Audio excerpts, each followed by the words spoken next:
Okay, today we're going to look at how we expand a binomial using the binomial theorem. So yesterday we looked at Pascal's triangle. This is basically the theorem that will find you every value in Pascal's triangle. The theorem itself looks kind of gross, but we're going to go through it, and there's a button on your calculator you're going to have to find in a minute. So get your calculators out so you can work along with these. The binomial theorem itself, like I said, it's another way to expand x plus y to some power instead of foiling a whole bunch of times. Some people like this way better than Pascal's. Some people like Pascal's. This binomial theorem does have one shortcut that we'll look at tomorrow that makes it a little bit easier than Pascal's for certain problems. Alright, so the binomial theorem itself is a summation.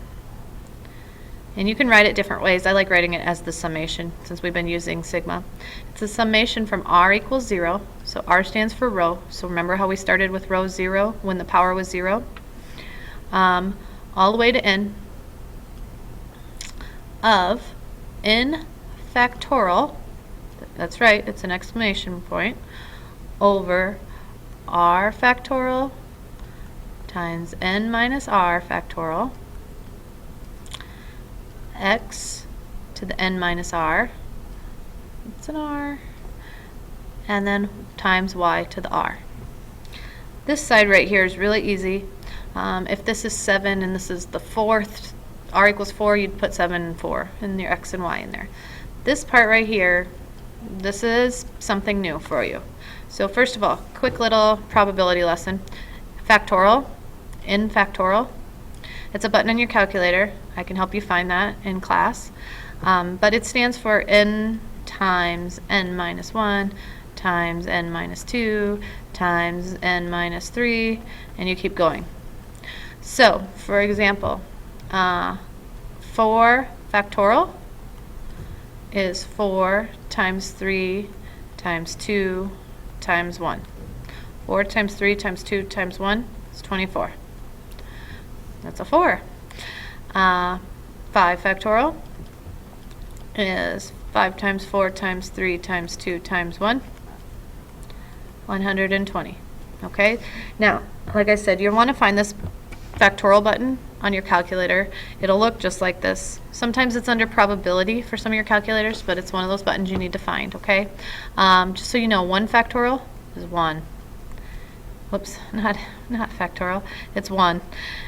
0 factorial is also 1, and I can prove that in calculus for you, but we're not going to prove it right now. So we're going to try a problem, but before we try a problem, I want you to realize something, because you guys do have a calculator. You can do lots of different things with this little binomial theorem right here. So I'm going to show you a problem, then I'm going to show you something else on your calculator. So I'm going to rewrite that theorem, and it goes from r equals 0 to n of n factorial over r factorial times n minus r factorial x to the n minus r y to the r. Okay? So let's try like 3x plus y to the 4th. Okay? So n is 4 because that's 4. So you're going to go from r equals 0 to 4 of n is 4, that doesn't change, 4 factorial, r factorial times 4 minus r factorial over x. Well, x is not just x, that's now 3x to the 4 minus r. And y, well, y is just y, times y to the r. I don't know why my writing's going all crooked. I apologize. Okay, so what happens here is you have to do when r equals 0, when r equals 1, r equals 2, r equals 3, and r equals 4. So remember, just like yesterday, if it's the 4th power, it has 5 terms. So you put in 0. So you use this, you put in 0. So you'd have 4 factorial over 0 factorial times 4 minus 0 factorial times 3x to the 4th y to the 0. That's your first term. Now, this is going to be 4 times 3 times 2 times 1, the top. The bottom, 0 factorial, I told you that's 1. And 4 minus 0 is 4, so you get 4 times 3 times 2 times 1 again.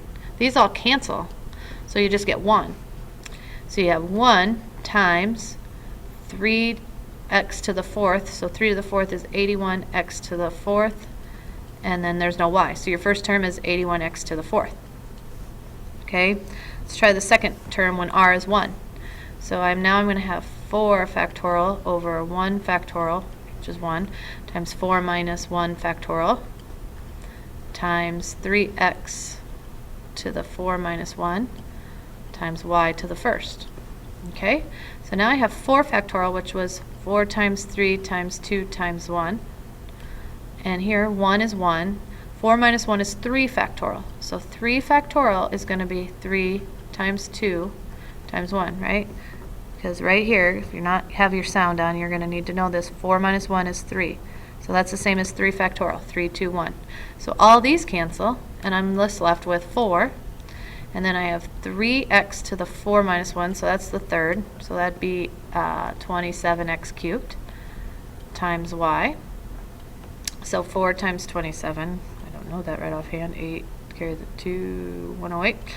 108x cubed y. That's your second term, and everything's positive, so it'd be a plus. So now we have the first two terms. And right now you're thinking to yourself, well, that's a lot of work. You know, that is a lot of work. You can do that. But I also want to show you another shortcut. Because you guys all do have calculators now, you know, back before we had calculators, we had to do all that by hand. This right here, n factorial over r factorial times the quantity n minus r factorial, is something called a combination. And we don't really have time to get a lot into that, but a combination tells you the different combinations of things. So, for example, this, when r is 0, I would say 4 combination of 0. Or I use the word choose. So 4 choose 0 is 1. Meaning, if I have 4 objects and I want to arrange them 0 ways, I can only do that once. One way, because there's 0 things. Or if I have 4 combination 1, I have 4 for that. If I have 4 choose 2, that's this one right here. 4 choose 2, that means that if I have 4 things and I want to select 2 of them, let me go back and use that word select, that makes more sense. So on this one, if I have 4 things and I want to select 0, there's only one way to select 0, it's just 0. If I have 4 people and I want to select 1 person, I would have 4 different choices. Okay? If I have 4 people and I want to select 2 of them, well, that's different. There's more than 4 ways to do that. There's actually 6 ways to do that. So on your calculator, you have this button that looks like NCR. Okay, so you need to find that button. And I'm using 4 because that's our n value. Way up here, written all crooked. So 4 is my n value.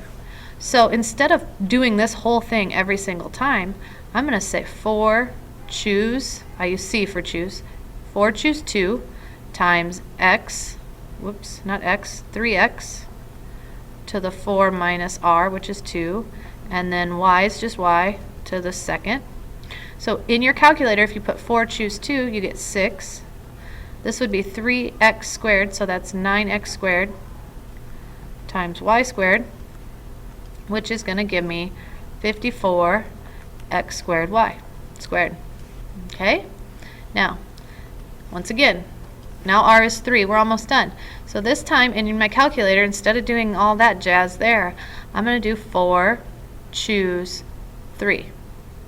And then 3x to the 4 minus 3 and y to the third. Now in your calculator, you're going to put in, most of your calculators, you're going to put in 4 NCR 3. So meaning if I have 4 people and I want to choose 3 of them, there's 4 different ways to do that. And that's what the value your calculator should give you is 4. Alright, and then I have 3x to the first and y to the third. So that to me looks like 12xy cubed. And my last one, r is 4, so you're going to have 4 choose 4, so put in 4 NCR 4 times 3x to the 4 minus 4 and y to the 4th. So this is just a 1. 4, choose 4. If I have 4 people and I want to choose 4 of them, there's only one way to do that. So y to the 4th. Now to write your answer, you probably want to write it out as a series. 81x to the 4th plus 108 x cubed y plus 54 x squared y squared plus 12xy cubed plus 1y to the 4th, and that's your answer. So make sure when you start working that you have found the NCR button and you found your factorial button, because I gave you 2 different ways to do that. One with the NCR, one with factorials. All right.